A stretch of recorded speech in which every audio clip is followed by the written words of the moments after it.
नमस्कार दोस्तों, आज की इस वीडियो में हम आपको स्वर्ग और नर्क की कुछ रहस्यमयी जानकारी देने वाले हैं, जिसको जानकर आप हैरान हो जाएंगे। इस वीडियो में आपको बहुत महत्वपूर्ण जानकारी मिलने वाली है। आप जुड़े रहे वीडियो में। तो चलिए शुरू करते हैं, और वीडियो पसंद आए तो लाइक जरूर कर दीजिएगा।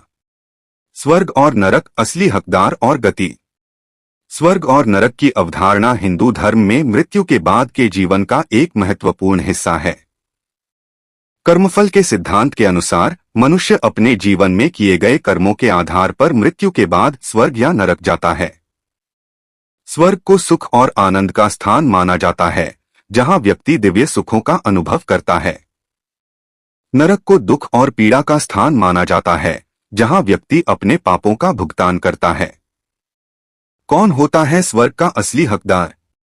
हिंदू धर्म में स्वर्ग का असली हकदार वह व्यक्ति होता है जो सदाचारी जीवन जीता है, धर्म का पालन करता है, सत्य और अहिंसा का मार्ग अपनाता है, परोपकार करता है, अपने कर्तव्यों का पालन करता है, इंद्रियों पर विजय प्राप्त करता है, ईश्वर के प्रति समर्पित रहता है। कौन जाता है नरक?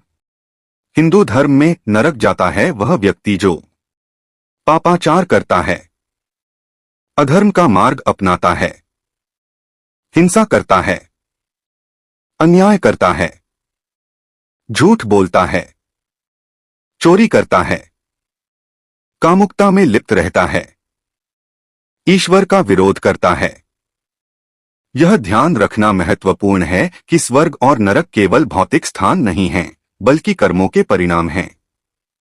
हम स्वर्ग और नरक के विभिन्न प्रकारों, मृत्यु के बाद की यात्रा और आत्मा के पुनर्जन्म के बारे में विस्तार से जानेंगे। स्वर्ग के विभिन्न प्रकार। ब्रह्मलोक, यह सबसे ऊंचा स्वर्ग है, जहां भगवान ब्रह्मा निवास करते हैं। वैकुंठ, यह भगवान विष्णु का निवास स्थान है। शिवलोक, यह भगवान शिव का निवास स्थान है। इंद्रलोक, यह देवता इंद्र का निवास स्थान है।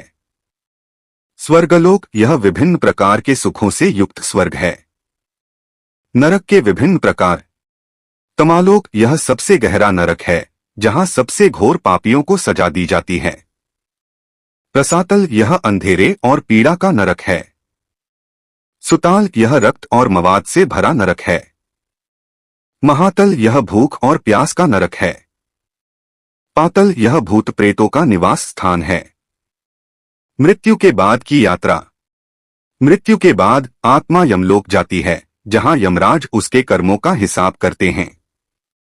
यदि कर्म अच्छे हैं तो आत्मा को स्वर्ग भेजा जाता है। यदि कर्म बुरे हैं तो आत्मा को नरक भेजा जाता है। नरक में आत्मा को अपने पापों के अनुसार सजा दी जाती है। सजा की अवधि कर्मों की गंभीरता पर निर्भर करती है।